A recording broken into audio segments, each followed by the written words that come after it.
You're watching VinylicPumaGaming. Hey guys, back with another Fallout 4 video, and a couple weeks back, I talked a lot about who I thought the worst companion in Fallout 4 was.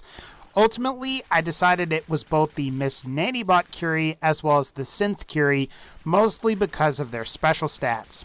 After all, Synth Curie somehow manages to have worse stats than the Miss Nannybot version does, even though the Synth version of Curie is technically supposed to be an upgrade. Plus, the ability to provide the player with stim packs can leave something to be desired if you're playing in survival mode. So today, I figured we could discuss who the best companion or companions are.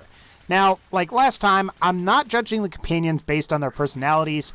Otherwise, Preston would probably be one of my least favorites, while Piper and Dance might be my favorites. All judgments will be based on their combat abilities, what kinds of armor they can equip, what kinds of starting weapons they have, and what their max health is as well. So without further ado, let's go ahead and jump into it. Alright, so last time I mentioned that both of the human DLC companions had the best default or best starting weapons. After all, Porter Gage has access to a handmade rifle, and Old Longfellow has access to a lever action rifle. Both of these weapons tend to be superior to most of the vanilla game weapons in Fallout 4. However, it's also worth mentioning that Paladin Dance has access to a laser rifle. So if you don't have Fallout 4's DLC, it seems like that Dance would be one of the best choices because his default weapon is a little bit better than what's on the other companions. The thing is, while Dance has pretty decent stats, both Porter Gage and Old Longfellow leave something to be desired, and almost any companion can equip any weapon. So you could still equip a handmade rifle to Piper or Hancock, and it may actually end up being better than what Gage or Old Longfellow can do. The problem with Dance is that you risk losing him during the Brotherhood questline, and you can't reach maximum affinity with him until you complete Blind Betrayal. Even if you manage to keep him after Blind Betrayal, Brotherhood soldiers can end up shooting him on sight if you're not careful of where you go in the Commonwealth. That said, Dance should be fine in areas like Far Harbor or Nuka World. Ultimately, if you don't have DLC, go with Dance, and if you do have all of the DLC, it might be a good idea to pick either Porter Gage or Old Longfellow if default weapons are important to you. Another important attribute to consider is special. Of all of the companions, Strong, Hancock, and Nick Valentine have the highest average special stats. Of the three, Hancock and Nick Valentine are probably the most balanced compared to the rest of the companions, while Strong has exceptional strength, endurance, and agility at the expense of everything else. Hancock and Valentine are very close in terms of special stats on average, and I would say that you should choose one based on which one that you like more. When it comes to the distribution of their special stats, Hancock tends to be a little more well-rounded, while Valentine seems to be more focused around intelligence. That said, Hancock and Nick Valentine's intelligence are both in the double digits and are both above 10. You might be surprised by this, but Codsworth has fairly high stats among all of the companions, and he is usually the first potential companion that you can acquire. While he can't equip armor or equip weapons, he can be modified with a robot workbench from the Automatron DLC. So you could feasibly modify him beyond his original body into either something like a Sentry Bot or some Assaultron hybrid type robot with either melee weapons or energy weapons. So if you find that you're not too crazy about Nick, Hancock, or Strong, Codsworth may be worth checking out. Plus, he's also one of the easier companions to reach maximum affinity with. So if special stats are important to you, I would say that Strong, Hancock, Nick Valentine, and Codsworth are among the best in this area. At the same time, Codsworth isn't that far ahead of characters like X688, Piper, Deacon, Preston, and Dance when you average out everyone's special stats. One thing I will say about both Nick Valentine and Strong is that both of these characters are capable of higher maximum health than most of the other companions in Fallout 4. Of course, this comes with the downside of finding armor to equip for Strong, and Nick Valentine is really only limited to his faded trench coat as well as his detective hat. That said, Nick Valentine can use power armor where Strong can't. Something else that I think is important to consider is companion perks. Even if you decide that you do find that one superior companion, you may want to travel with a few other companions to pick up their corresponding perks and then kick them to the curb afterwards. I'd say that some of the best are probably going to be McCready's Kill Shot, Preston's United We Stand, Deacon's Cloak and Dagger, Porter Gage's Lessons in Blood, Dance's Know Your Enemy, and Curie's Combat Medic. Otherwise, I think you may find that the rest of the companion perks are alright. Nick Valentine's Close to Metal is nice for hacking computers, Hancock's Isodoped is good for more radiation-based builds, and you may like Piper's Gift of Gab perk if you manage to reach maximum affinity with her early on. I would say that the only truly awful companion perk is going to be Codsworth's Robot Sympathy, which improves energy resistance against only robots. In terms of actually reaching each character's maximum affinity, it should be easiest on characters that don't have a specific companion quest. So this should exclude characters like Dance, Curie, Kate, Nick Valentine, and McCready because these characters do have a specific companion quest. Otherwise, the rest of the characters can reach maximum affinity pretty easily by performing specific tasks. And from my experience, I've found that it's really easy to raise affinity with Dance or Codsworth if you simply modify weapons and armor. And when it comes to maximizing affinity, Codsworth is probably the easiest, but he also has one of the weakest perks available, as we just discussed. The hardest companion to reach affinity with is Strong, which is a shame since he does have really good stats overall.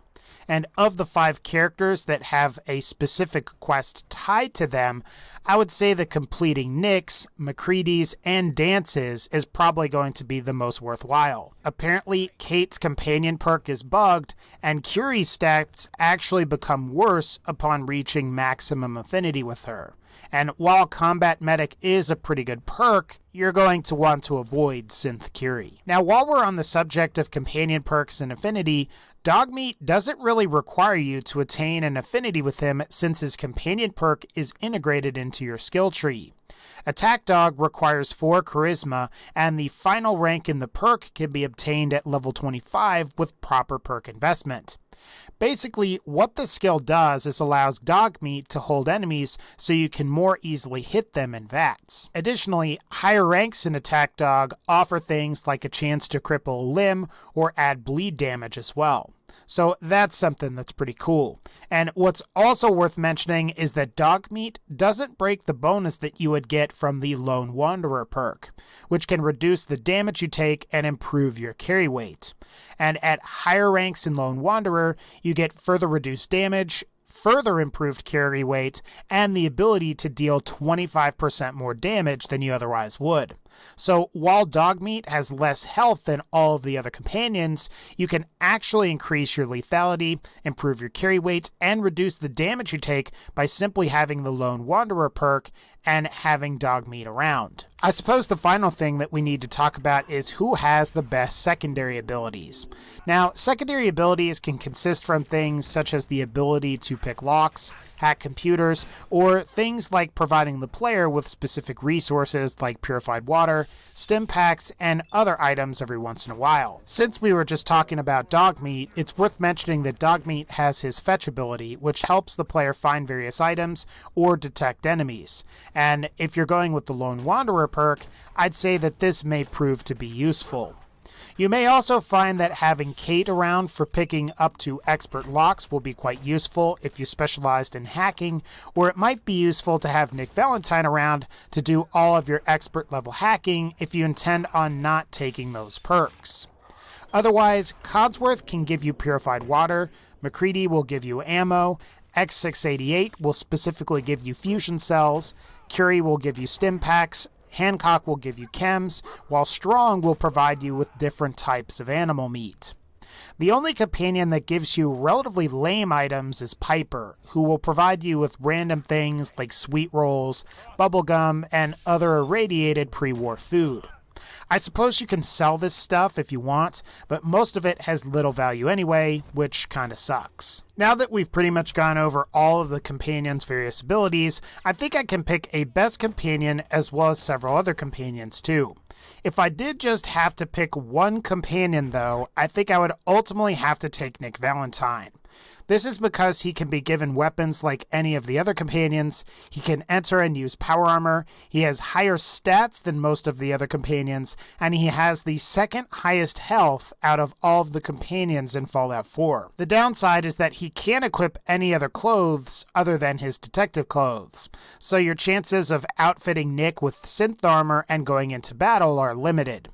Plus, one of the advantages of equipping regular armor pieces is that they don't break, and you can craft pocketed customizations which further improve a companion's carry weight.